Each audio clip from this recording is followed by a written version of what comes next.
again, my dear friends, my wonderful Tua, not Tua Galir. Hang on a second. I think that audio level might be a little bit low. Hang on while I make an adjustment. 1, 2, 3, 4, 5. Once I got official live. 1, 2, 1, 2, 1, 2, 1, 2. Hopefully you can hear me okay. 1, 2, 1, 2, 1, 2. Hopefully. Wrong one. Why? Okay. You're all very welcome to the Mythical Ireland. Whoa! That's live TV for you. Yes. I'm wrecking the joint. Anyway, a very good evening to you all. We are very welcome to episode number 333. Yes. Episode 333 of Live Irish Myths. I'm your host, Anthony Murphy. If you are new, please do join in the conversation by commenting, whether that be on... Sorry, adjusting my chair. Let's try that again. Hello! Whether that is on the Mythical Ireland Facebook page or on the Mythical Ireland YouTube channel. If you're on either, well, if you're on the Facebook page, you'll have already liked the page, no doubt. If you're on YouTube, please do subscribe to the channel, like the video, and share it widely because it helps. Hope you're all in good form. The recent hot, dry spell came to an abrupt end today with thunderstorms. It actually came to an abrupt end yesterday for residents in the west of Ireland, where there was what looked like the busiest thunderstorm in recent years. Apparently, dozens of lightning strikes every minute. So anyway, I was guiding a group of Italian visitors around the Hill of Tara this afternoon here in the Boyne Valley in County Meath. And we were very lucky because it was lashing down with rain and there was thunder. And as their bus pulled up, the sun came out and it stayed out for the whole time we were touring. And it didn't rain again until the bus drove off. I reckon those Italians brought the weather with them. And a very safe trip to them. They're all heading home back to Italia this evening. Buona serata to all those fine people. Anyway, after something of a hiatus, we are back. 2 weeks ago, I did not hold a live stream because I was feeling a little bit unwell. Thank you for your well wishes. Turns out, it seems that I had something akin to a bit of dehydration. Last week, I was just flat out busy with everything and I just couldn't. So apologies about that. There was a search party sent out last week. I had Tom King ringing me saying, Anthony, the tour are wondering what's going on. Anyway, I'm okay. I'm fine. As you can probably tell. Anyway, let me start by welcoming various people into the library first and foremost. And she's nearly always first to comment. That is our good friend Elaine Dent Lingenfelter, who's watching from Texas. Yay! Welcome back, Anthony. Well, welcome back yourself, Elaine. Johnny Wilson, the next commenter, is also from Texas, where it's 28 Celsius and very humid in Dallas today. I think it reached a balmy, wait for it, a balmy 13 Celsius here today. And we had 27 at the weekend. So, actually, no, sorry, it's 17 at the moment. So maybe I under-exaggerated or understated. Paul Alburl, who is watching, I think, on the Alabama Gulf Coast, is saying hello to myself and the Tua from a very hot and humid Alabama Gulf Coast. So wonderful to spend more time with you. The pleasure is all ours, Paul, and you're very welcome. Rocio Marian Lopez is saying, yay, hello, Mr. Anthony and Mighty Tua. I hope you're feeling better today. By the way, my mom and I are back at Mexico with lots of beautiful memories. I don't know if Mr. Tom King told you, but our flights got cancelled and stayed 10 more days in Ireland. The country didn't want us to leave. Actually, that was me. I rang the airline. I said, listen, don't let them out of the country because they're just having too much of a good time. Well, I'm glad you enjoyed it. Hope that wasn't too much of an expensive add-on. And it was a real pleasure to meet you at Douth and your lovely mum. Elaine Dent Lingenfelder says, we're melting like in Johnny's neck of the woods. Climb into the refrigerator and close the door. Dawn Hilton is saying, good evening, tribe. And of course, our chieftain, Anthony. Yes, I'm on time. No black book for me, lol.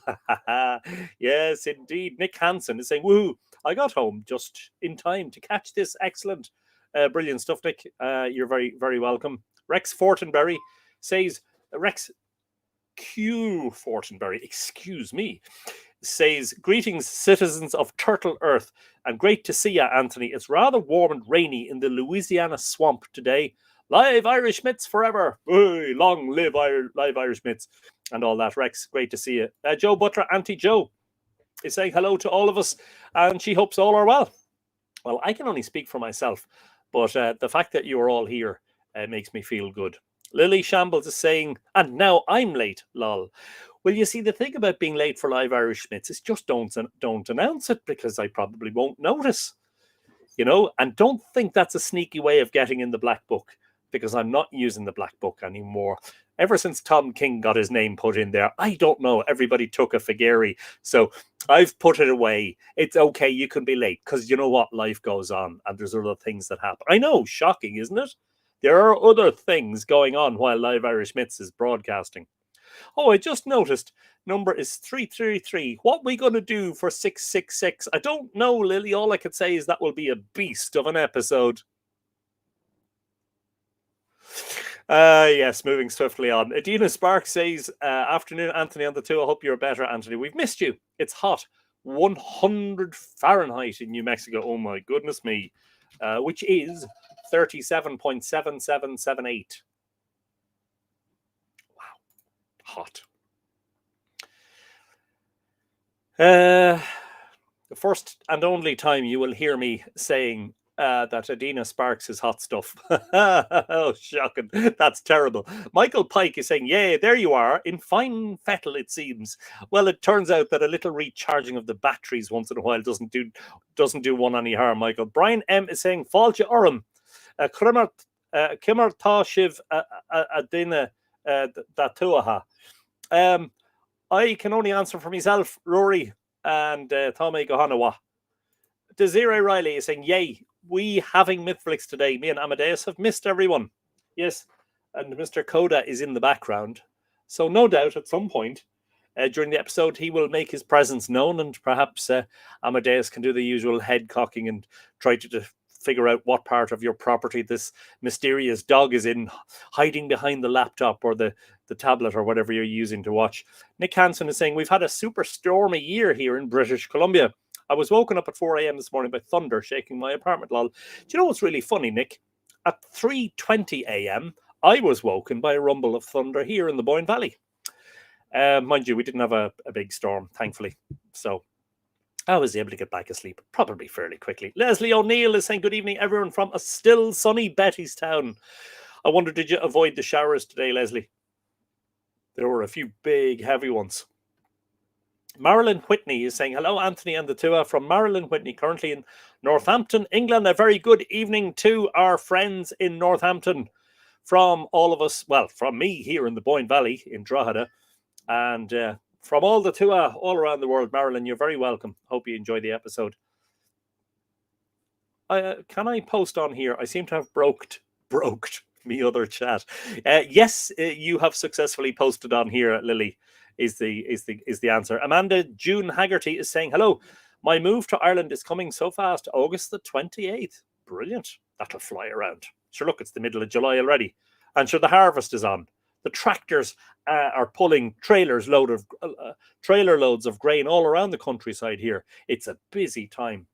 Lexi Erickson is saying, hello, everyone. Please send prayers to my wee Bichon Snow. He has started having seizures, and we're going to the doctor again at 3. We spent last night at 2:32 in ER. Well, all the very best, and fingers crossed, Lexi. We're sending best wishes, absolutely. Alan Hoskins is saying, hi, everyone, from a blustery and wet Ballina Killaloe. Hope all are well. What is the situation with the showers? Are they going to die out at all? Oh, no, there's a huge, big mass of rain over counties Kerry, Limerick, Clare, Galway at the moment.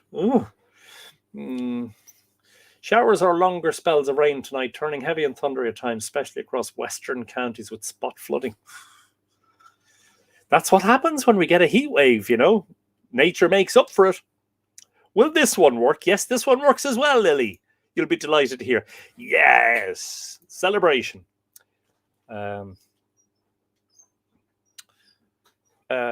Yes, indeed, Elaine. Would everyone please keep the families who lost their loved ones in the terrible flash floods in your thoughts and prayers? Last count was 126 fatalities. Really awful stuff, Elaine. Absolutely. Mariana Dunn says, Banachty, dear Tua and Anthony from sunny Alexandria, Virginia. Hope everyone is in good form. Still remember those days in the early days of Live Irish Myths when Mariana would say hello from Virginia. And I would say, is that Virginia in County Cavan? Or is that Virginia in the US? And she quickly corrected me. Barb Jordan is saying hello to everyone. Hello, Barb. A very good evening to you. Hope you're in good form. Michael Pike reports that the weather in Northern California is 25 Celsius presently, cooler than Friday last week. I suppose that's bearable, isn't it? Linda Ryan is saying, good to see you're well today. It's easy to get dehydrated in the heat. We've been sweltering with heat and humidity here in Lake Orion, Michigan lately. Is there a Lake Orion? I like that. Is it named after the constellation? Linda, you're very welcome. Hope you enjoyed the show. Brendan Byrne is saying good evening from a sunny, windy, rainy Wicklow. 4 seasons in one day and all that. Brendan, fabulous to see you. Amanda June reports that everyone wants to be in the Black Book. Yes, all these people with their names in Anthony's little Black Book. Sounds a bit dodgy. Anyway, moving swiftly on. Amanda June is asking if anyone is available to give us a ride from Dublin to Cork on August the 28th. Well, I suppose if you don't ask, you won't get. Clay Webster is saying howdy from Arlington, Texas. Which reminds me. Yeah, I have your letter. I've had it ages. And, anyway. Reply soon. Don't worry. Busy. Barbara Murphy says, hello everyone, back in the hot, stinking desert after a few days further north and a lot higher, 7,000 feet plus. Would you have been in Colorado by any chance? Would you have been fraternizing with other members of the Tua, perhaps? I'm thinking particularly of Lexi Erickson. You know, she has a habit of leading people astray. In the very best way possible, of course. Rothio says, if I knew we were going to stay longer, I would have bought the tickets for your Newgrange tour on the 27th, but worry not. Our prolonged stay was worth it. Instead of visiting more touristic places, we prefer to spend the days with the new friends we made. Brilliant stuff. Excellent. And when are you moving to Ireland? Because, let's be honest, once you've sampled it, you'd never want to leave. Tom King on Gawa is in the house. Hello there, Anthony and the mighty Tua. A very busy day working fire, and it's time for a nippy sweetie, a dram raised to one and all. Enjoy story time, my friends. Brilliant stuff, Tom. Keep her lit, as they say. Keep her lit. Sorry about the Meath match yesterday. The Kings of Meath were defeated by the Kings of Donegal in the All-Ireland semi-final. But I can't afford to slag anyone because Louth, my team, I own them and manage them. You understand? A big GAA fan here. Know everything about it. Played brilliantly as a youngster. Couldn't kick snow off a rope, as me dad says. Yes, indeed. But anyway, looking good for next year. Louth and Meath, lots of promise ahead there, I think. Who else have we got? Do we have anyone else? Richard Burgess. Yes, we do. Hello, everyone. Perfect timing. My new Smithwick's pint glass just arrived. So if you'd excuse me, I'll be back in a minute. Are you going to wash it, Richard? Yes. With water? Or are you going to christen it? Yes. Sure. Have one on me, you know. Brilliant. All caught up, I think. So we can get on with the show. Helena Breen says, good evening, Anthony Murphy. And all the two. Full title today. If you don't mind, could you add the sir? Thank you. Hello, Helena. Hey, not bad on the Gaelic, lol. Yeah, I'm not fluent, but I really regret that. I'm not great, but Tommy Yonsaki, it helps reading the Gawala, Lower Gawala, like idols being called Lovgia, probably Lovgia, hand god. Clearly, they were portable. Viking Ireland is saying it's 35 in Abu Dhabi at 11 p.m. Can I come back to Ireland now, please? It's half that here. It's 17 at Dublin Airport right now. Could you request a rendition of Coine Cuchullen at the end of King of Newgrange, please? Well, you could, except for my whistles are in the attic. It's been a while since I played them. However, I can provide the YouTube link where people can listen to my rendition. Is a good word. I'm not sure exactly what people will make of it. Sue Prenter is in the house. Evening all. I can see blue sky outside. Didn't get the huge downpours promised. Well, that they must have. You must have got lucky, because I tell you, we had terrific downpours in the Boyne Valley today. Weather has been brutal lately, reports Desiree Riley. We have 4 major wildfires within 60 miles of us, so it's pretty nasty outside. The air quality is garbage, but it smells like barbecue, which makes me both hungry and concerned. Lol. Yeah, I'm sure.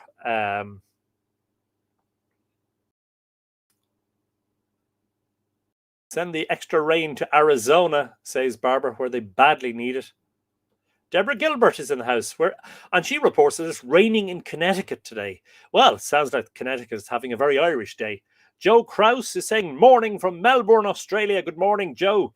Very, very good morning. Happy Tuesday to you from all of us still stuck in Monday, still here in Monday. Well, I'm stuck. I live in the present, they say. You know, the present moment is the only one that you know you have.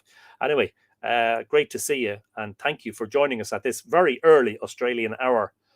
Teresa K. Dravdal says, all the love to you in Ireland. Thank you, Teresa. That's very kind of you, and I hope you're in good form. For a second, I thought you were doing a Father Dougal Maguire. All right, Ted. Yes. Anthony's always trying, sometimes very trying. Have you been speaking with my wife? She says exactly the same thing. I also want to hear a rendition of that song. Well, a tune, not a song. It's not sung as much as it is played. Who else? Debbie Sheehy. Good evening, Anthony and the mighty tour from sunny but showery Dublin. Great to be here. Yeah, sunny here now. After mostly blue sky out there now. Fingers crossed. Hounds of Howgate is saying hello from not so sunny Scotland. Sounds very Irish. A very good evening to you. Thank you for joining us. Hope you enjoy the live stream today. So a little while ago, I was talking about the Kings of Meath being beaten by the Kings of Donegal. Speaking of kings, this evening's subject, as you can see in the, essentially point at the right one, in the title, is episode 333, The King of Newgrange, ? So recently, there was published by a coterie? It's probably a bad word. A jumble? No. What do you call a group of archaeologists? A dig of archaeologists? No, an excavation of archaeologists? No, that's terrible. Somebody come up with the appropriate word to describe, you know, the way they say a flock of birds, a herd of cows. What is the appropriate word for a collection of archaeologists? Anyway, if you can come up with a funny one, you'll be rewarded with 3 terrible dad jokes by me. Wow. I know. Anyway, and this is really in response, mainly, almost exclusively in response to a paper that was published all the way back in 2020. And of course, that was the pandemic year. I know the pandemic is kind of still on in a way, but during that year, we had the very interesting news that a team of geneticists led by Dr. Lara Cassidy and Dr. Dan Bradley, among others, of Trinity College Dublin, had extracted a genome from the petrous temporal bone from the skull of a man who had been buried in Newgrange 5,200 years ago. And when they sequenced the genome, they found something quite interesting, unique, and astonishing. And that was that his parents were very closely related. It was a first degree incestuous union. In plain English, that means his parents were either brother and sister or parent and offspring. They were very, very closely related. Now, before you go getting any ideas, i.e., were the whole lot of the people in Irish Neolithic society inbreeding, savages? And the answer is no. It was an outbreeding society. This is the only example of first degree incest, not only in Neolithic Ireland, but indeed in Neolithic Europe, uncovered so far. Anyway, that finding led the authors of the paper to speculate, and that's all it was speculation. We did a couple of episodes back then.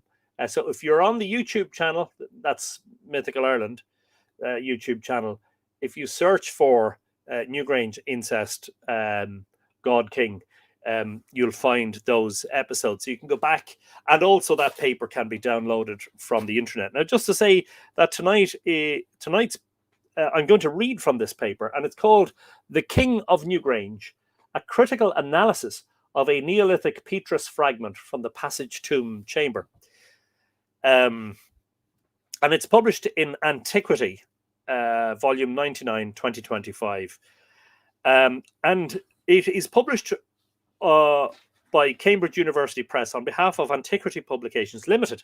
Now, it's an open access article and distributed under the terms of the Creative Commons Attribution Non-Commercial Share-alike license, which permits non-commercial reuse, distribution, and reproduction in any medium, provided the same Creative Commons license is included and the original work is properly cited. So there you go. So let's get at it, shall we? Now, I'm just going to quickly check a debate of archaeologists, a trench of archaeologists, like that, rather than a tranche of archaeologists, a trench of archaeologists. That's a good one, Amanda. Yes. What else have we got? A gaslighting of archaeologists. And Scott Doherty is in the house. It's not so hot here, Anne. After our brief heat wave, it hit 27 degrees at the weekend. It's now 17 degrees, and we had thunderstorms and showers today.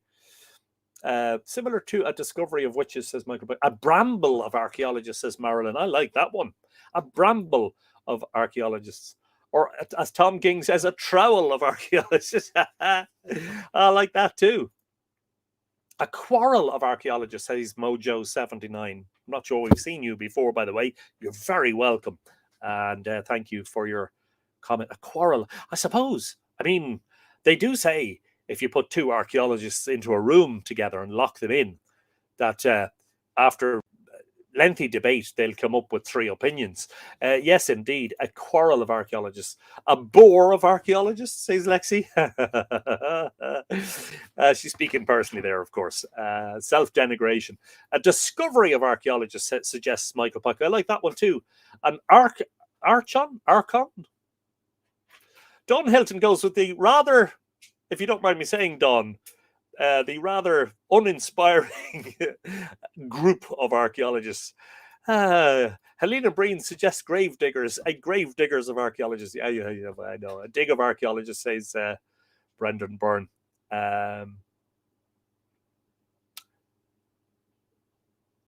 Anything else? No. Okay. Good. I like all of those. Joe Krause says a cask of archaeologists. Teresa Collins is in the house. Brilliant stuff, Teresa. You're very welcome. Recent genomic analysis of a skull fragment from Newgrange, Ireland, revealed a rare case of incest. See, emphasis on the word rare. Together with a wider network of distantly related passage tomb interments, this has bolstered claims of a social elite in later Neolithic Ireland.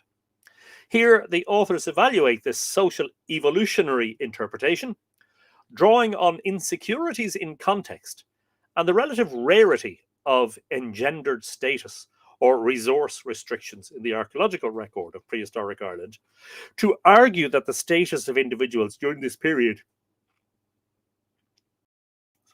is better understood through unstable identity negotiations. This all sounds very highfalutin so far, but we'll pick through it, don't worry. Inclusion in a passage tomb, while quote unquote special, need not equate to a perpetual elite. And of course, that is what we might call the abstract. Introduction, Newgrange and its king. A dusting of archaeologists. Now, that one I do like, Barbara.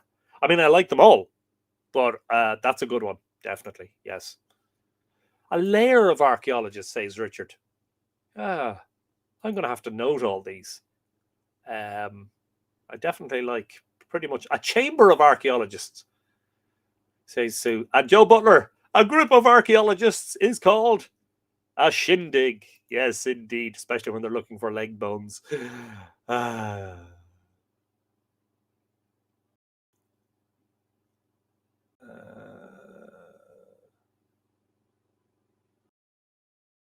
lot of comments tonight. That's great. Brilliant.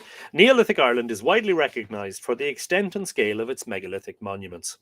In particular, passage tombs with their eponymous orthostatic passage that connects to a terminal chamber covered by a circular mound, often with an enclosing curb.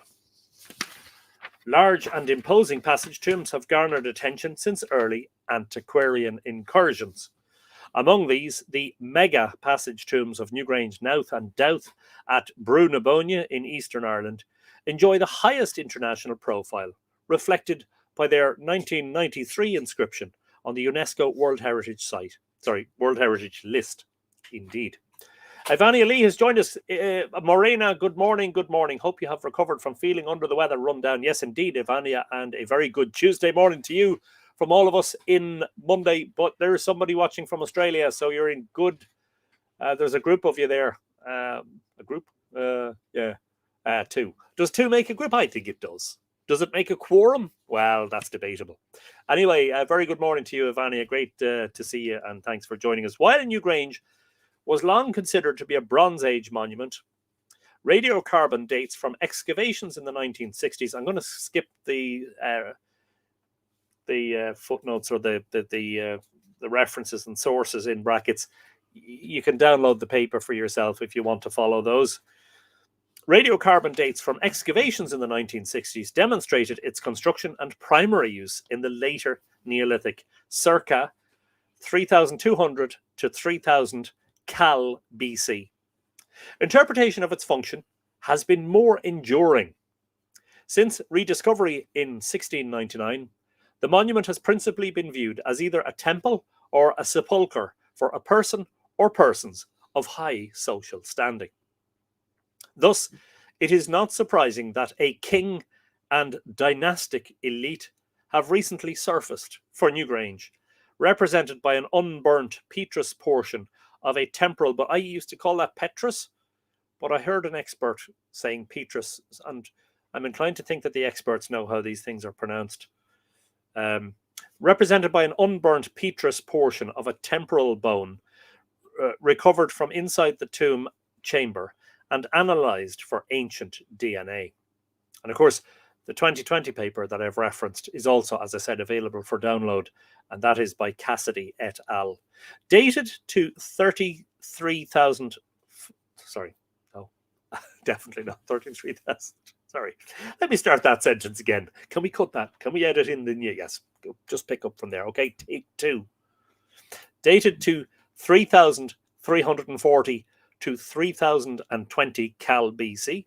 This bone sample, which is labelled NG10, Newgrange 10, came from an adult male who was the offspring of a first-order incestuous union, either between full siblings or parent and child. The bone seems to have come from the right-hand side recess, an area asserted to be a particularly prestigious burial place, in quotes, and that quote taken directly from the Cassidy et al. 2020 paper. Analysis of ancient DNA from this and other individuals from passage tomb contexts also found that many were part of a shared genetic cluster. On this basis, a dynastic elite was suggested for later Neolithic Ireland, while press reports from several UK and US newspapers from June 2020 onwards, contact author for details, hailed NG10 as a god king. Here, we cast serious doubt on this interpretation. At each step, from the archaeological context of sample NG10 to the use of ethnographic analogy concerning incest and the contextualization of the aDNA evidence within the Irish Neolithic, we reveal uncertainty, ambiguity, and misunderstandings. We conclude by exploring the current archaeological evidence for late 4th millennium BC society in Ireland and suggest how this individual and their final journey can be investigated further. In this, we recognize the enormous potential and contribution of aDNA for our understanding of Neolithic societies. Must have been all the fresh air today. So my mother used to say, but stress that rigorous science must also rely on rigorously interpreted archaeological evidence to provide valid narratives of the past. I suppose even that's a question, isn't it? So if you're going to do rigorous science, you should not interpret the evidence unless that interpretation is also rigorously scientific, is how I would read that. But I always say, and which is why I'm not an academic scholar, so just for the record, especially if you're new, not a qualified archaeologist. In fact, I'm not qualified at anything, believe it or not. I have no university qualifications. But as an author and somebody who's spent a quarter of a century researching those monuments and their associated mythology and astronomical alignments and all the other stuff, my view on this is that you have to speculate to accumulate. Now, I know that's an economic or a monetary term, but I believe it also applies when looking at particular areas of the past, especially through the lens of archaeological evidence, that if you're not allowed to speculate and you just describe, I think that reduces everything, you know. So that's just a little caveat, and that's my own personal view. And you may have another view that disputes, or not disputes, but that differs to that, and that's perfectly fine. And of course, that is your entitlement. I am just saying that if you've read my books, in particular, Island of the Setting Sun, Mythical Ireland, New Light on the Ancient Past, and my book about Dronehenge, and indeed my Newgrange book, now out of print, you'll find a healthy dose, I think, of evidence and speculation. Once we're not in the position where we're saying something definitively de facto, this is absolutely true, and stating it as fact, once you are fully open about the fact that you're speculating, then I believe it's good to speculate. Now, this section is called Deconstructing the Narrative, the Taphonomy of NG10. I think taphonomy in archaeology refers to the setting of a find and the layers in which, you know, it is found. The branch of paleontology that deals with the process of fossilization. Yes, particularly in reference to bones. The study of processes such as burial, decay, and preservation that affect animal and plant remains as they become fossilized. So there you go, taphonomy. What is this fantastic news? I just got the best news literally 10 seconds ago, and I have to share it with all of you. My brother is now cancer-free. Ah, brilliant. I'm so happy, and I had to share it with you all because so many of you all donated to help with his treatment.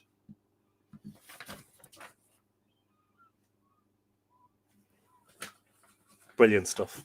Absolutely fabulous news, Desiree. We're all delighted for you. I'm sure you are absolutely ecstatic and over the moon right now. Anne McCallum has joined us. Hello, Antone and all the mighty Tua. Hope all are well and keeping cool. Just popping in for a minute to say hello and happy Monday Mythical Ireland live stream. Wi-Fi is a bit unreliable here in the Catskill Mountains. I'm always here at this time of year for the Catskill Irish Arts Week, which is always brilliant. Well, come here, enjoy that, Anne. And don't forget to watch us on the replay. But great to see you, and thanks for popping in and saying hello. Excuse me. Wendy Holmes says, I appreciate the speculation. Yours is informed by careful reading and experiencing the places over all these years? Well, I hope so, but I think the opposite of this, which is a very, what is the word I'm looking for? The opposite of looking at the evidence and speculating to come up with ideas as to how things came to be the way they were, and how the evidence was, or what the evidence might have indicated, is a trenchant and unapologetic disdain for speculation. And maybe it's just a matter of finding the common ground, or the grey area in between, as I'm always saying. And this is not my quote, but it's one that I agree with wholeheartedly. The truth is never black or white. It's usually in the greys in between. Did we just say hello to Mark Gordon in Iowa? I'm not sure whether I did or not. Can't remember because I got distracted. Mark, hello. And if not, hello again. I love to speculate, says Amanda. My husband likes to laugh at me for it. He says I am making up stories again if I start speculating on the whys and wherefores of the world. I don't know. I think the world is always a mystery. And I think the fact that it's a mystery makes it appealing to us. And I think mystery appeals to us because we are able to speculate and conjure up ideas. But that's all we're doing. Once we're not stating this is definitively what this suggests. And I've seen too many people, especially on social media, who are very, very sure of their interpretations of particularly Irish history and prehistory and mythology and all the rest. What else could it be? It's blindly obvious. I don't know if it's ever that straightforward, to be honest. We're putting a 21st century lens on things too, which we always must remember, that in the past, people thought about things differently, Anyway.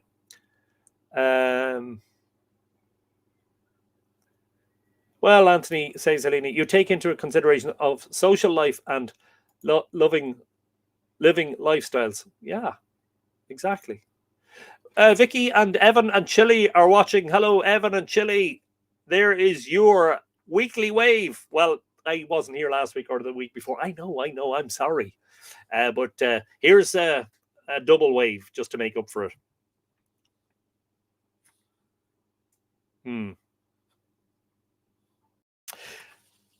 While the rediscovery of Newgrange... I meant to start reading this section 5 minutes ago and got completely distracted.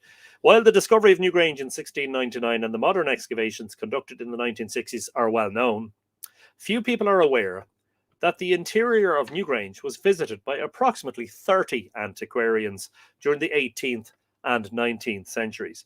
Their activities ranged from low-impact survey work to digging through the rear recess in search of treasure. This, and see online supplementary material, by the way.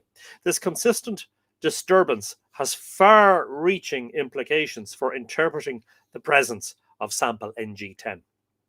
Initially described as disarticulated cranial remains in Cassidy et al. 2020, NG10 has more recently been described as, quote, a man interred in the right-hand recess of Newgrange, unquote.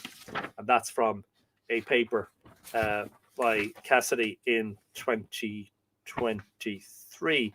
Now, let me just quickly reference that. No, hang on. Cassidy 2023. And in the bibliography, there's no Cassidy 2023, is there? Or am I missing it? Oh yeah, Islands Apart. Genomic Perspectives on the Mesolithic-Neolithic Transition in Ireland.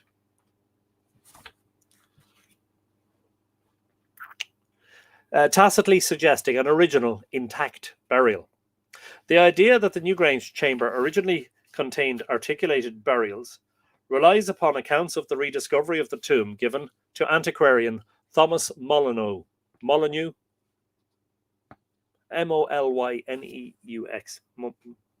Molyneaux, pardon my pronunciation, to whom two articulated skeletons, quote, a husband and his wife, unquote, were reported.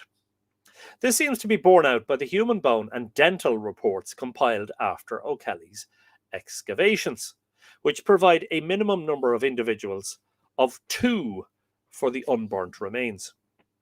O'Kelly thus suggests that these remains, quote, may have been derived from a pair of skeletons, pair in italics, unquote. However, Molyneux is alone among early visitors to Newgrange in describing articulated human remains, and the veracity of his supposed eyewitness account has been challenged. Yeah, I agree with that. I think secondhand information in those times is very, very dodgy territory.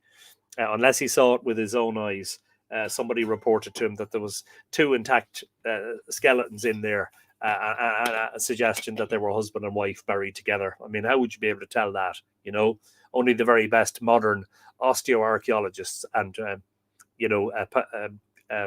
criminal pathologists are able to do that.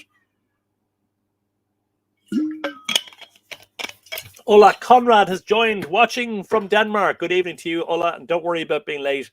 Life goes on. Other things happen. You're very welcome. Desiree, I'm literally just crying like a baby in my living room, but out of pure joy.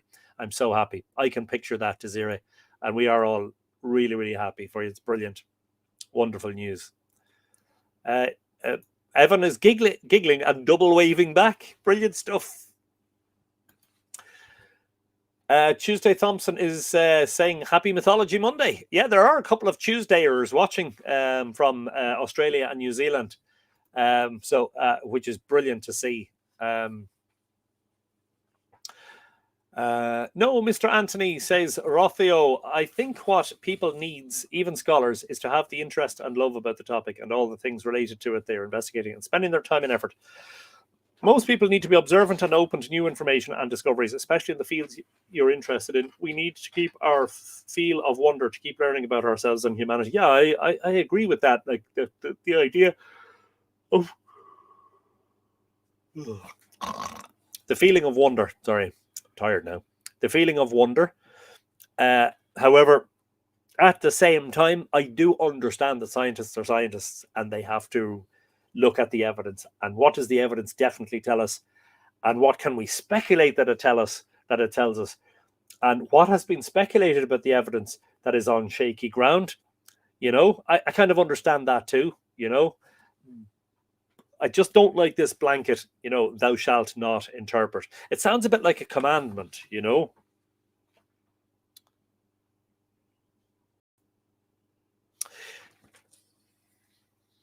But is at least the claimed association of NG10 with the auspicious right-hand side recess of Newgrange secure? 5 new radiocarbon measurements on animal bone from the chamber range from 3300 to 2700 cal BC, and that's from Smith et al. 2025. That's another paper that I need to read, because that's, I believe, interesting in terms of the 3 dogs that were buried in the chamber of Newgrange. They weren't dogs at all. Turns out they were wolves. Smith et al. 20.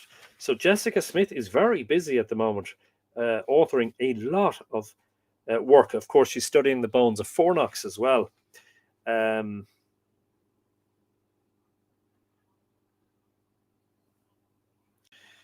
Yeah, notes from the archives, reanalysis of skeletal assemblages from 3 later 4th millennium BC Irish passage tombs. So yeah, I'm looking forward to reading that one too. Where was I? Oh. 5 new radiocarbon measurements on animal bone from the chamber range from 3300 to 2700 cal BC, indicating that the tomb interior was not disturbed between being sealed off by cairn collapse before approximately 2500 BC and antiquarian activity in 1699, confirming what O'Kelly had said. However, there is no certainty regarding the original position of NG10. So what she's saying is that the cairn slip occurred sometime around 2500 BC, and that covered the entrance to the passage and chamber of Newgrange.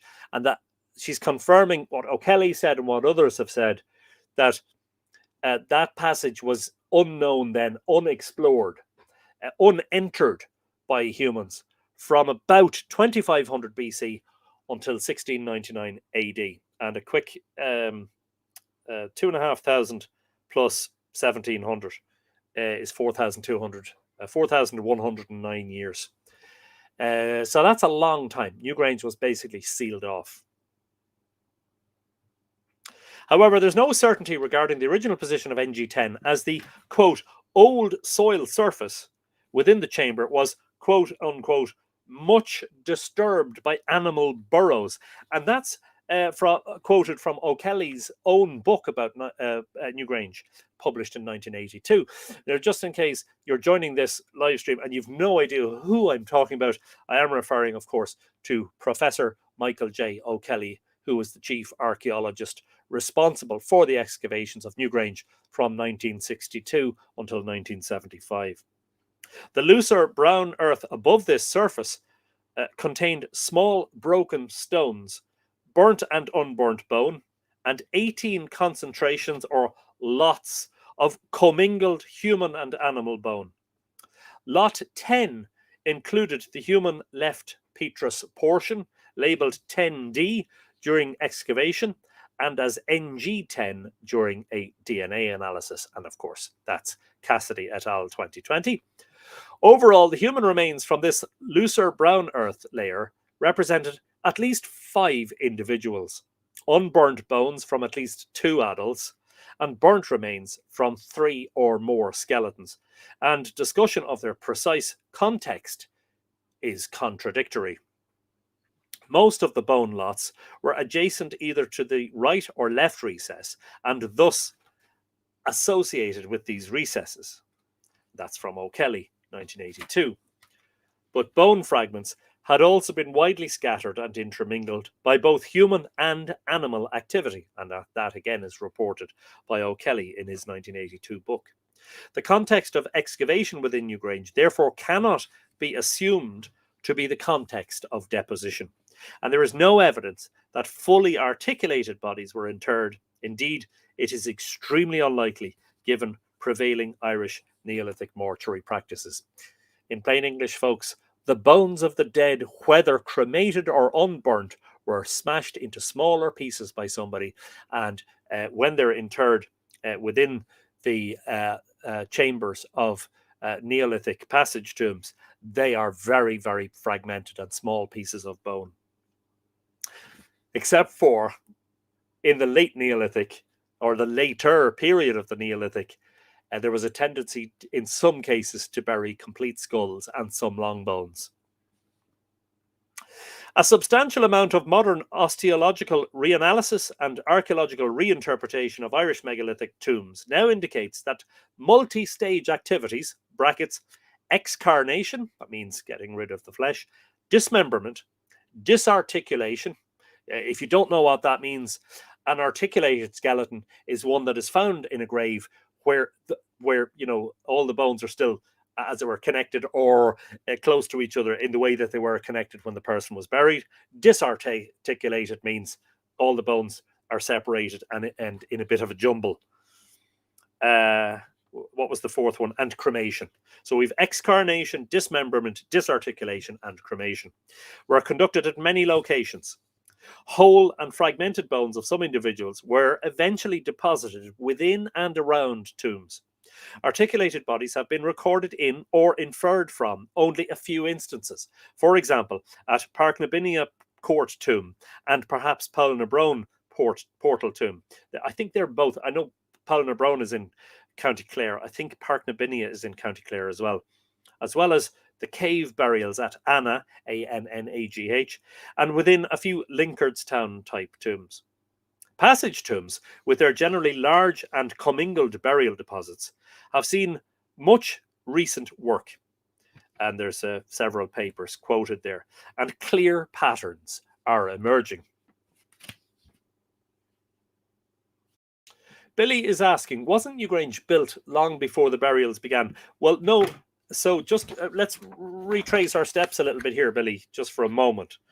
So if you remember earlier on, I said that the primary use of Newgrange, indicated by carbon dates, covers 3200 to 3000 BC. And this bone sample taken from the chamber dates. Now, it's a broader date range, dates from somewhere between 3340 to 3020 BC. So it's not necessarily true to say Newgrange was built long before the burials began. I was just about to say, obviously, it was built before any burials, but you couldn't be sure about that. You know why?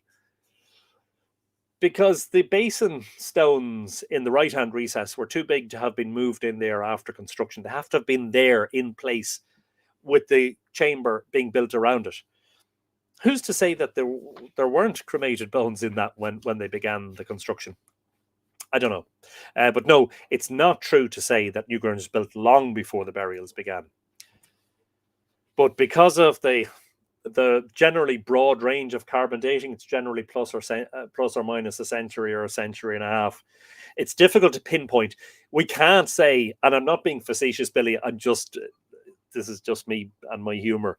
What we can't say is that Newgrange was built on Tuesday, the 29th of September at 3:40 p.m. in the afternoon in the year 3152 BC, if you understand what I'm saying. It's a very broad, however, they look like they match up very closely is what I'm saying. So it's unlikely that the monument was built long before the burial started.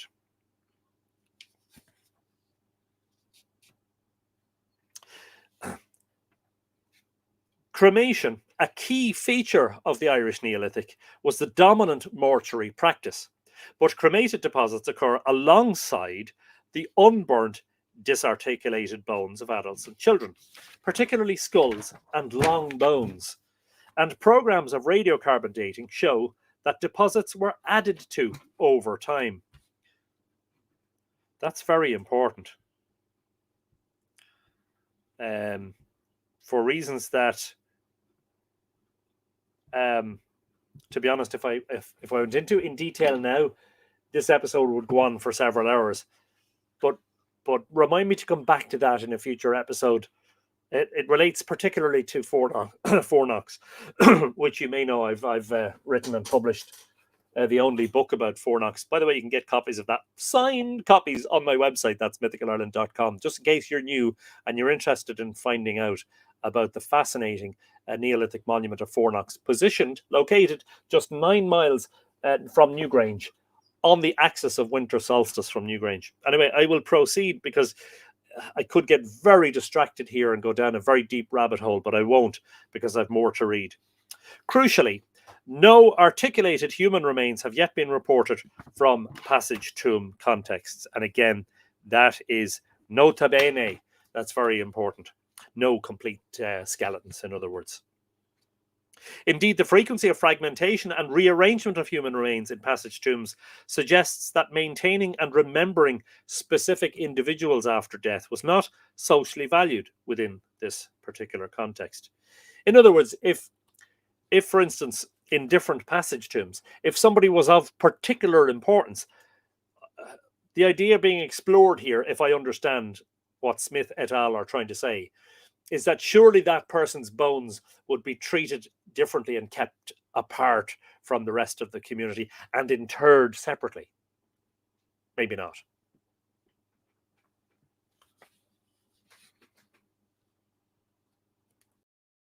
The claim that, quote, given the nature of the interment, his NG10 parentage was very likely to have been socially sanctioned, unquote, and again that's from Cassidy et al. 2020, is thus an interpretive leap. We cannot assume that the final resting place of fragment NG10 was decided by anyone aware of the biological parentage or personal identity of the deceased. Fair point, right? But could it at least be argued that individuals buried in passage tombs formed a coherent, high-status social stratum? Good question.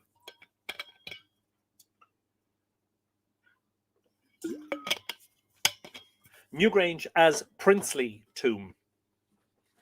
The interpretation of NG10 as an elite ruler is tightly tied to the bone's auspicious provenance.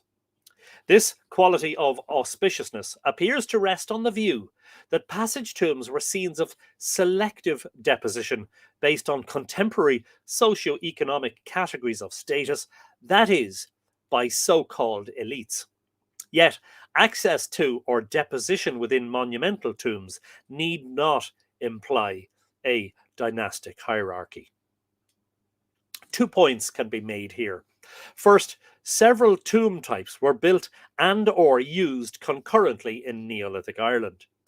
Deposition at the Poulnabrone portal tomb in County Clare stretches from 3880 to 3700 Cal BC. So that's 5 to 6, almost 7 centuries before Newgrange is in use.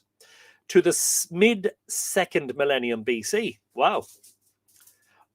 Overlapping with Linkardstown type mounds and early passage tombs, among others.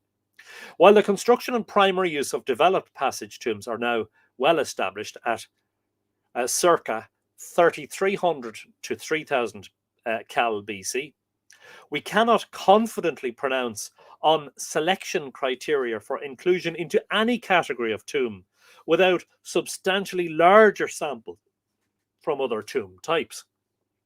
Second, the exceptionally large and technically accomplished passage tombs at Newgrange, Knowth and Dowth appear late in the sequence. Excuse me. Oh. Forgive me. Their size and architectural complexity. Oh no. Oh, please don't start the hiccups. Please make them go away.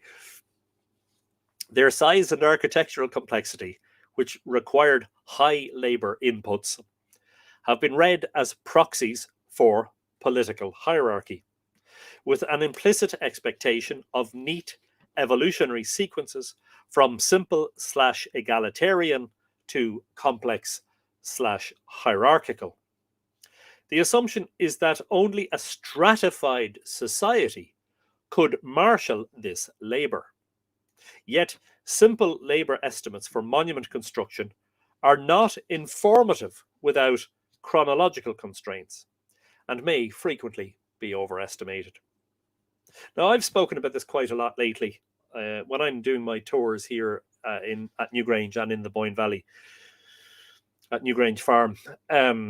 By the way, tickets available for the next 3 tours. Check them on my website if you want to get access to the Newgrange Monument and do the tour of Newgrange Farm. I've been saying the late Neolithic phase, the timber monuments, indicate that there must have been a very large number of people building monuments in a short time frame. Now, can that automatically translate back to the earlier stone monuments? Not necessarily. So let me just very, very quickly translate or interpret this. Simple labour estimates for monument construction are not informative without chronological constraints. So it used to be a thing that if you asked the question, how long would it take to build Newgrange? The answer was something like this. It either took a lot of people a short time or a few people a long time, if you get my drift. Of course, no archaeologist ever gave an answer like that, as simplified as that. But the idea, certainly current in the 1980s and the 90s, was that they were multi-generational projects. Now, we come to the late Neolithic period at Brunabonia, where there are up to 4,000 post holes. And because timber rots in 20 to 30 years, they are clearly short-term construction projects. So therefore, you need a huge input of labour, and we're looking at a shorter time frame. And that what I'm saying is, can that be automatically assumed for several centuries earlier when the passage tombs were being built? And the answer is no, it can't be assumed. But I think it's an indicator and it's a possibility. The potential impact of cattle traction deployed by at least the mid-4th millennium BC in Ireland must also be considered. And this is a recent study, Pegier and Smith 2023, where the bones of Neolithic cattle were examined, and it was found that the knee joints in particular were quite worn, indicating quite worn, I might be overstating it, indicating that these cattle were not just grazing through their lives. They were hauling heavy loads, basically. And the idea is that the cattle were being, the very large megaliths being used, some of them weighing up to 10 tons, by the way, being moved to Newgrange and Louth and Douth by the Neolithic farmer builders, that they harnessed a rope around the stone and, pardon the noise in the background, harnessed a rope around the stone and around the cattle, and the cattle were dragging the stones to the monuments. While passage tombs have occasionally been likened to architecture such as the Egyptian pyramids, these were not static single-phase monuments built to a centralized design, despite their commonalities. I told you, didn't I tell you, Desiree? There he is. He's announcing his presence. Hey, come here. At the very least, come here and say hello. No, he's too busy barking. Instead, he's now Amadeus.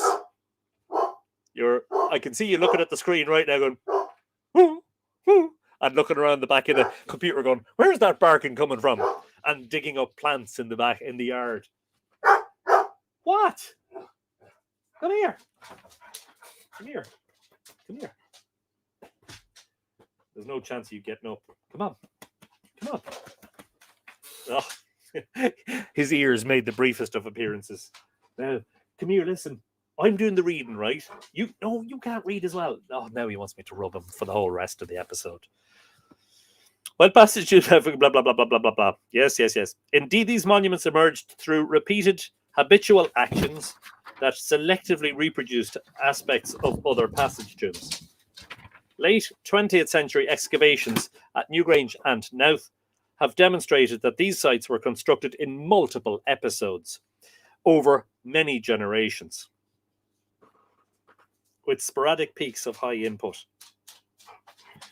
Yeah. So that goes against what I was saying earlier on, in terms of the late Neolithic, where you have timber monuments with a short lifespan being constructed by a large number of people. It doesn't automatically translate backwards. Any social structures or organization required may hence have been transient or conditional and need not have extended beyond the, pardon me, I have to skip a page here, beyond the sphere of the monument or specific episodes of its construction or use. The chambers within tombs such as Newgrange have been interpreted as spaces of controlled access, aiding a privileged few to maintain their position through possession of restricted knowledge, for instance, about solar alignments, and I would add lunar alignments and eclipse prediction. Absolutely would add that. Whether or how restrictions of this sort were enacted is unknowable. Doubtless there were specialist roles and different abilities during activities at the monument. But we should not assume a static division between active elites and passive onlookers. Instead, power relations may well have been under constant negotiation. The architecture and construction of passage tombs such as Newgrange need not necessitate a stable elite, let alone a dynastic one based on biological relatedness. That these linkages are so forcefully and consistently made rather rests on a very selective use of ethnographic analogies. And that might be fair comment in terms of the selective use of ethnographic analogies. In other words, let's look at where we've seen incest in association with monumental structures in other cultures around the world. Well, surprise, surprise, they throw up, dynastic, incestuous elites.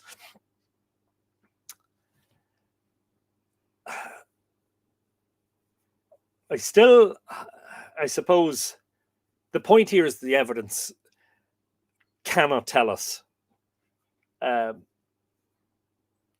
an elite definitely existed, and nor, as Smith et al. Are saying here, nor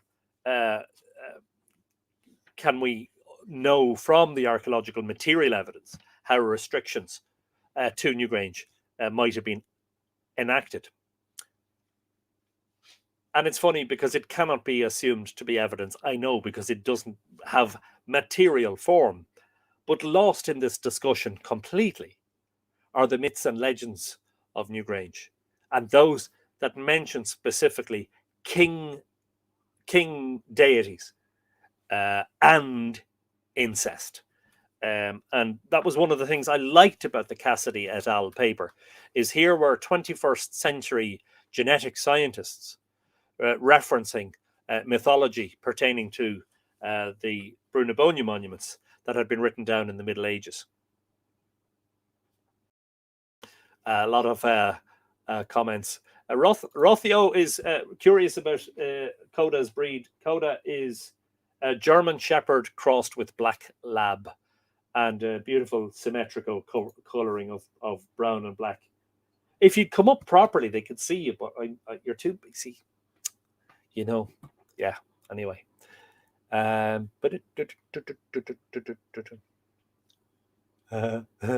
Lily Shambles, I like that comment in reference to cattle traction. Oh, that was cute. The cattle moved things. Why did I vibrate that? No, Anthony, it's not a sheep. It's not bah. The cattle moved things. Yes, indeed. Very good. That's straight out of the Anthony Murphy joke book. Archaeologists have only recently engaged in detail with just who was selected for deposition in megalithic monuments. Bearing in mind the caveats about the representativeness of archaeologically analyzable populations, there is a consensus that some process of selection took place. However, this does not seem to align with sex, age, or physical ability. The proportion of the living community represented in megalithic monuments remains unresolved. And that's an interesting point.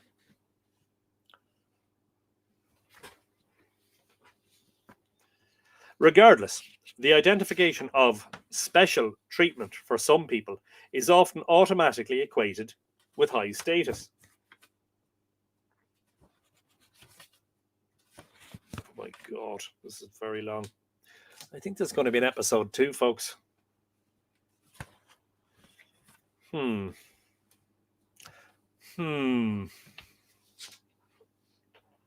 This is a product of long-standing evolutionary thought within archaeology, which attempts to identify material correlates for inequality cast as dominance created through controlled access to resources. I know, but isn't that the history of humanity, though, there? You know, that in every age, in every place, somebody has assumed control. Somebody becomes part of an elite. Others are the hoi polloi, made to do all the menial stuff. You know, anyway, lots of sources here too. So if you're interested in digging deep into this one, you certainly can. Underlying this is a notion of successive social types. A complex chiefdom would thus be characterized by the redistribution of surplus, increasing population, territoriality, associations between the chief's body and exotic or prestige goods, and elite residences of part of a hierarchical settlement system. Now, so just to refer back to the mythology, in the myth of Doubt, we have a king, Bresal Bodivad, he who is lacking in cattle, who at the time of a great disease wiping out the cattle of Ireland. Remember, cattle would have been extremely important in the Neolithic, a central food source for the people. So if your cattle are dying, there's a serious problem, right? Who, during this cattle plague, brings, quote unquote, all the men of Ireland to build him the great monument of Doubt. Now, doesn't that immediately suggest, well, he's a king, first of all, and he's able to marshal a serious amount of labor to build a big monument. This is what I'm saying. I loved the fact that myth was referenced in the 2020 paper by Cassidy et al. Because I do believe it's important. However, I understand it's not physical or material evidence and therefore cannot be treated as such. But it may offer us a window, you know. It may offer us a window. O'Kelly's famous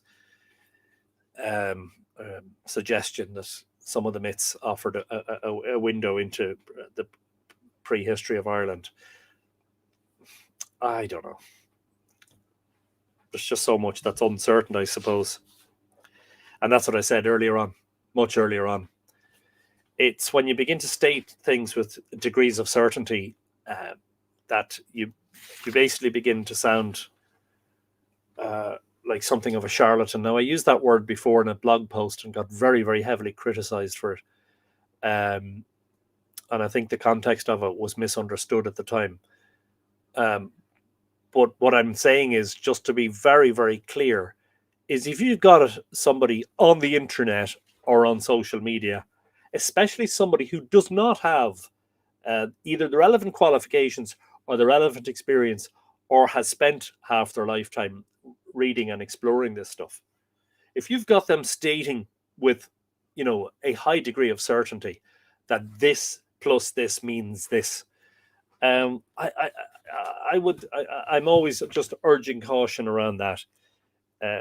We live in a very interesting time when facts and science are being constantly undermined and demeaned, and where some people are literally making it up as they go along. So I understand where the authors of this paper are coming from. They obviously read the 2020 paper and said, yes, it's all very interesting, but what can we say for certain based on the evidence? And it turns out what we can say for certain based on the evidence is typical of what we can say for certain about the Irish Neolithic in general, from the physical evidence, the material evidence. Very little. How do we reconstruct the social structure, the political structure, the religious beliefs of a society that died 4,500 to 5,000 years ago, that was completely wiped out, actually, and never left anything in writing bar these arcane symbols that are picked on stones as megalithic art, And Brandon Byrne, that's the only way we're ever going to know with certainty a lot of these things, is literally to go back in time.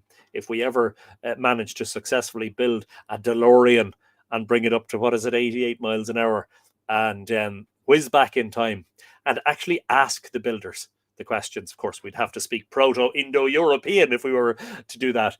Monica Regley is saying, hello, sorry, late again. That's okay, Monica. No need to apologize. It's always a pleasure to see you. And sure, if you missed the first bit, you can rewind. Coda wasn't as camera shy when he was younger. That is very true. And Sir Saskia, sure, God love her, she's got arthritis, so she couldn't jump up on you anymore, She's 13, by the way. And Desiree was suggesting that Coda was translating for Amadeus. Now, where was I? Where did I leave this off?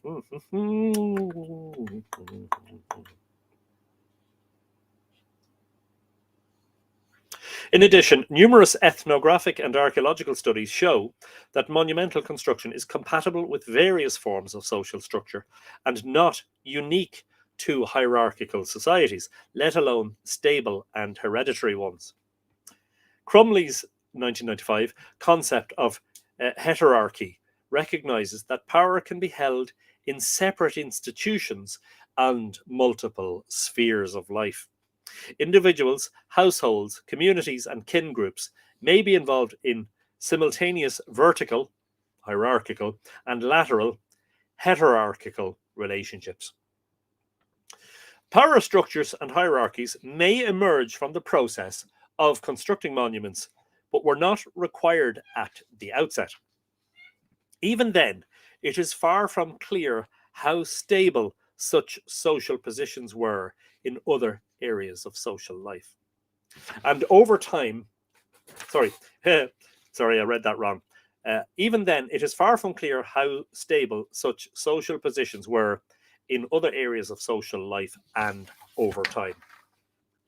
Monumentalization, nice word, monumentalization, 7 syllables, wow. And I can even pronounce it after a second attempt. Monumentalization and ritual could act as a sort of release valve, preventing centralized power.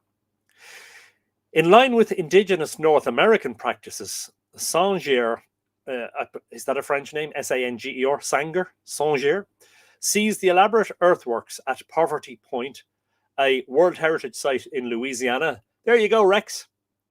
As emerging from localized, temporally restricted hierarchies, expressed almost entirely in the ritual sphere. Following Donev 2024, the so-called princely burials from the mid-first millennium BC in the central Balkans need not have been built to commemorate established elites, but to destroy wealth that would otherwise unbalance social relations among the living. Similarly, Saebo, S-A-E-B-O, the A and the E are joined. What do you call that? Oh, what is it when two vowels are joined together? It's in the vault somewhere. Somebody may know. If you do, please comment. Saebo 2024 suggests that first millennium AD funerary mounds in southeast Norway emerged from collective action that reinforced local identities, increased social cohesion, and framed resistance to the adoption of Viking religious and social norms, including fixed hierarchical relations. Which form social relations took and how this changed over time remains the subject of ongoing archaeological study in Ireland and elsewhere. Let me have a look at what's...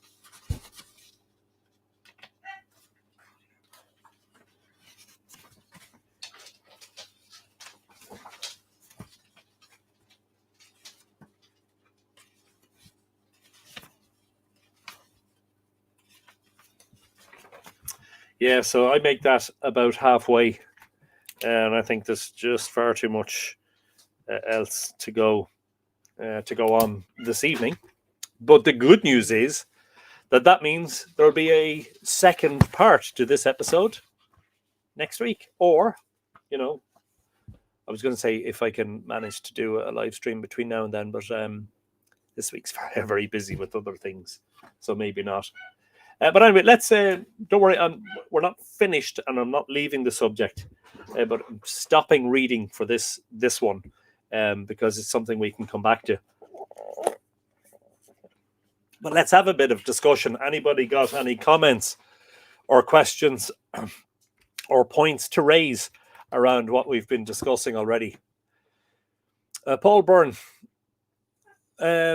Hello, Anthony. There is a recent finding of a boat that is propelled by 8 people. Rock art of it exists in Ireland and Scandinavia. The boat had a fork or 2 wave breakers at the front. Looking for a link to send you. If these findings be true, a stronger class existed to propel these boats. There is evidence they travelled between present-day Denmark to Ireland. Oh, okay. What era are we talking about, Paul? And if there's a boat in rock art, like megalithic art, so immediately I'm sort of, taking a step back and just go, be careful, be careful, be careful. Interpretation of megalithic art, yeah. Oh, that nugget is a minefield. Well, it is and it isn't. Depends on your position. There are some people, especially in the social media world, who are extremely confident about their interpretations. And I've pushed a lot of astronomical interpretation of megalithic art, but it ties in with alignments of monuments. It ties in with the mythology of the monuments. It's not an isolated thing. I'm just recoiling a bit from this idea that a boat with figures in it is represented in megalithic art in Ireland because of the British Israelite claim that Jeremiah and his companions traveling to Ireland in the 6th century BC is carved into stone in the passage of Cairn at Lough Crew. And it's like, no, that's megalithic art, which predates that by about 2,500 to 3,000 years. So I'm just always very careful about that. When you say rock art of a boat with 8 people in it is found in Ireland, I'd have to kind of certainly sit on the fence on that one, you know. If you ever decide to sneak in an extra show, could you please send out an email, as I rarely use FB. Says Lily. Yeah, and I tried to put a post up on YouTube as well to say that, if there's an episode or if there's a postponement, which sometimes there is. Sometimes the dry science needs some interpretation, says Josie. I don't know if I said hello to you earlier, Josie. Hello. Especially by someone who knows the history and mythology and folklore. Beologus. Yeah, well, I don't know. I'm not saying I'm particularly qualified. I definitely do not want to put myself on a pedestal in this regard. But it's not a case of I'm more right and others are less right. That's not what this is about. This is about, looking at it in the spirit of full honesty while also trying to interpret. Is this an interpretation? Is this speculation? Or is this a statement of absolute fact? Which, as I say, you get in some of the corridors of social media out there. There are some self-appointed experts who preach is perhaps the wrong word, but who certainly speak with a huge level of authority and certainty. And I read some of this stuff and I'm going, nope, you cannot say that with any degree of certainty. In fact, very, very little, no certainty, But anyway, that's a rabbit hole, definitely.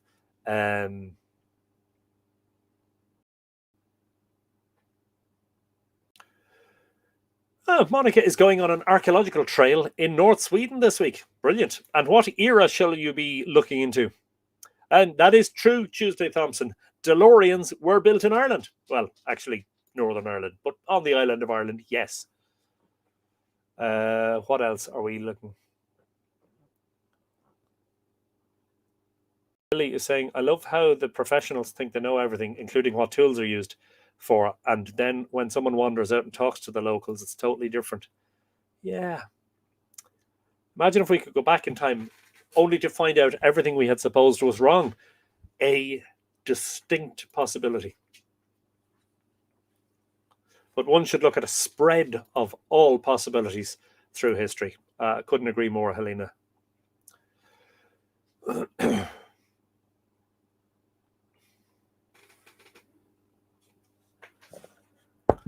Amanda June, I play a computer game called Ancient Cities. You play a tribe from the Ice Age to the Neolithic.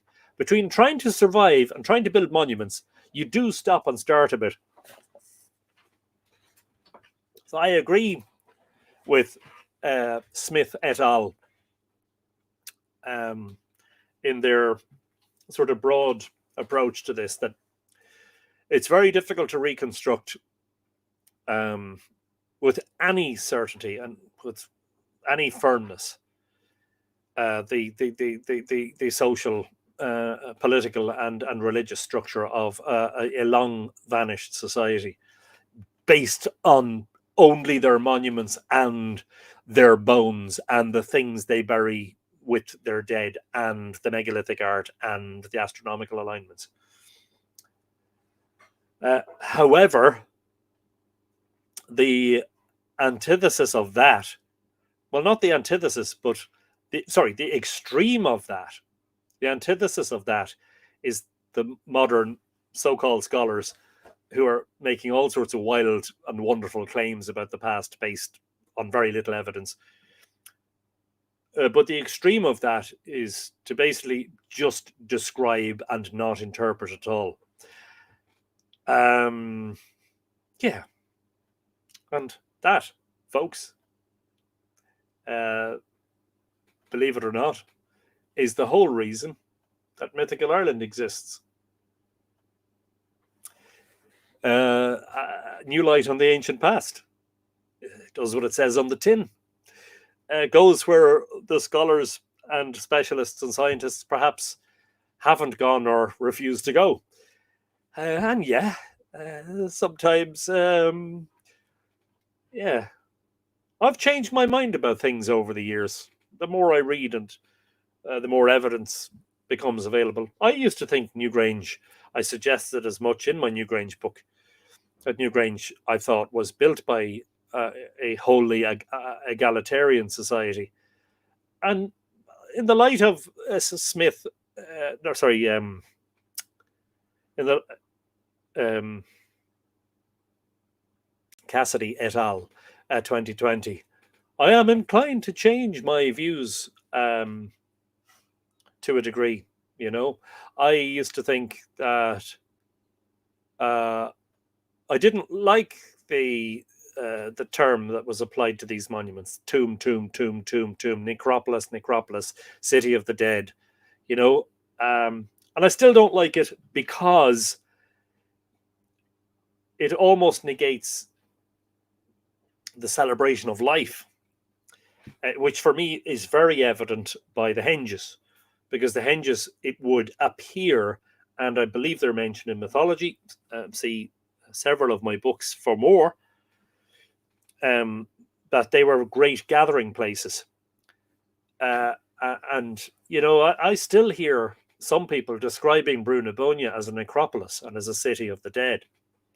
And I'm like, well, when you consider the Tuatha De Danann are associated strongly with the monuments, having built them and then retreated into them when the Milesians defeated them, the idea that I arrive at is not so much a city of the dead, but as a city of the ever living, actually. That there may have been a belief in the long distant past, may have, emphasis on may have, speculating here based on some evidence. There may have been a belief in the past in either reincarnation or an afterlife. And so we very much have the idea associated with the Tuatha De Danann, who are the ones in mythology credited with building the great monuments of Brunabonia. We very much have the idea that they went into those monuments and that they are living in there somewhere. Those are portals rather than dead-end tombs. And that would appear to contradict quite considerably the narrative of necropolis and tomb, you know. And it gets annoying. It gets annoying because it's tomb, tomb, tomb, tomb, tomb, dead, dead, dead, dead, necropolis, necropolis, necropolis. And at some point you have to say, okay, I accept that people were buried in there. Absolutely. I'm not disputing that a tomb was one of its functions. But what are the other functions? And that's something that I said, actually, myself and Jessica Smith, who is the lead author among seven, is it seven? 1, 2, 3, 4, 5, 6, 7, 8 of the 8 authors of this paper. Jessica and I, along with Leon Shalenihan from Brunabonia, the Brunabonia Centre, we shared our views on a radio program broadcast last winter solstice on News Talk Radio here in Ireland. And that was one of the things that I said on that program, that the reduction of Newgrange to just a tomb is something that rankles with a lot of people. But I used to say it's not a tomb. And I think I was a bit naive, to be honest. I have revised my thinking around that. I mean, there's, in terms of some of those monuments, Duan O'Neill mounted the hostages at the Hill of Tara is a great example. That is a very, very small, undifferentiated, short passage tomb whose interior was stuffed with the bones of 200 people. Nobody is going to tell me that, you know, it's not just a tomb. Maybe they were having, you know, maybe they were doing ceremonies in there and other things and blah, blah, blah. You could argue that for Fornox, certainly, because Fornox is a very big chamber, the largest chamber floor area of any excavated Irish passage tomb. But you can't argue it for Duan O'Neill. As the saying goes, you couldn't swing a cat in there, and you literally couldn't. So the idea that you're in there among these piles of bones, and that's something else other than, you know, that it is something else other than a tomb, becomes harder to contemplate, I suppose. Adrian O'Connor, I learned a lot as a lay enthusiast at the past year's gatherings about this business of making assumptions and stating them as facts. Adrian, I'm not sure if I've seen you on the stream before. You're very, very welcome, by the way. Don't forget to give us an old like and a subscribe if you can. But yes, just all I ever say, and I've said it repeatedly to the point of tedium, I know, but when somebody is speaking with apparently great authority and stating with absolute certainty something about Neolithic Ireland, you need to question that. At the very, very least, you need to question it. Maybe I missed a previous comment today. Oh, sorry, Adrian. Yes. There is a great annual conference at Rathcroghan Visitor Centre in Tulsk, Archaeology Above and Below. Yes, this year, 15th and 16th of November. Wonderful for lay enthusiasts and professional archaeologists. Brilliant stuff. And you know what? I miss it. I miss it every year. Why? Because that's an extremely busy time of the year here for me and for Mythical Ireland. I'd love to get over to see it. And I've heard lots and lots of good things about it. Chris Haney Lang is saying, a city of the ever-living, especially with their solar and celestial alignments. Agree. Yeah, there's just something else there, isn't there? Well, we're glad to keep your mind alert and thinking, Michael. It's always a pleasure. And don't forget, folks, that like Michael does and many other who are watching, many others who are viewing tonight's live stream, if you want to support Mythical Ireland and access the podcasts and exclusive photos and articles and other stuff, it's all there on patreon.com/Mythical Ireland. That address is scrolling constantly throughout the live streams at the bottom of the screen. Your support literally makes all of this happen. If it wasn't for Patreon, I would literally have to go back to work full time, and I just wouldn't be able to do a lot of the stuff that I've been doing. So thank you for your continued support. It means a lot. Don't forget that the most recent podcast was with the wonderful Anne Harper, who has been spearheading. I know she won't like me saying that because there's a number of people involved, and of course there are. But she's been involved in a campaign called Friends of Knock Ivy. Knock Ivy is a hilltop in County Down where there's a Neolithic cairn, which is probably older than Newgrange, which has been threatened and undermined by modern development, including a wind turbine and a communications mast in recent years. So myself and my good lady wife spent the weekend up there a couple of weekends ago. And I recorded a lengthy podcast with Anne. By the way, her surname is Harper, and she plays the harp, and she plays it beautifully. And so the podcast opens and closes with a piece called Ivy, which is Anne's tribute to this wonderful place that she calls home. Anyway, to listen to that, become a Bronze Age patron. So there's various levels. You can become a patron for nothing, but I'll just be brutally honest. If you become a free patron, you will not see anything that is not already on the social media, the Facebooks and the Instagrams and the YouTubes and that. There is a Stone Age level, which is $5 a month. But the best level in terms of value for money to start at is the Bronze Age level, because you'll get access to videos and, of course, the podcasts.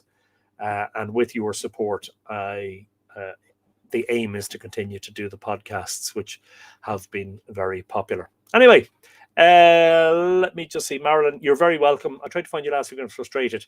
No, I know. And I should have announced that I wasn't doing one. So apologies for that. Lol, depends on one's retirement plans. Yeah. People make plans and then life happens. You know, it's so funny, as you know. Are we at risk of all making it just a fishbowl than looking further afield? Yeah. Michael, thank you for the recommendation. And Michael says, become a patron. You will thank yourself every day. Brilliant stuff. Burr Whelan, I'm glad you were here and hope you're in good form. Siobhan Pemberton is saying, definitely, they're not just tombs, they're portals to other worlds, myths, and astrological ways of life and death, surely meeting of earth and spirits. If we were at alignments in that particular time frames of the ancestors now, I think now is what you were saying there. Yeah, Helena, we need to look at other buildings. Was it wax way of thinking on anything else? Others indifferent, shared outside Ireland. Yeah. So anyway, there will be a part 2.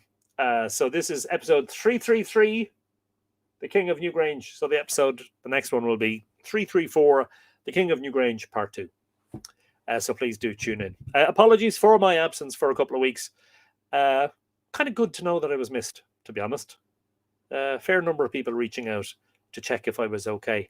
And I was just totally exhausted 2 Mondays ago. And I just said, no, I just need to unplug from everything for a few days. A little bit of or. What is it they call that? Self-care time, is it? Anyway, you know what I mean. Recharge the batteries. It helps. Anyway, you've been wonderful. Loads of interaction this evening.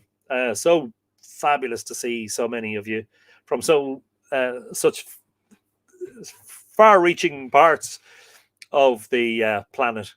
It's always a pleasure. And we'll see you next week as the sun is just gone down and there's some red clouds out there, red sky. It's after 9:30. Lily Shambles, where was my weekly reminder? Yeah, you said take care, Mr. Anton, and please drink more water. Sadly, yeah. Where's my weekly reminder? Is it not you? Yeah, there it is. It's not.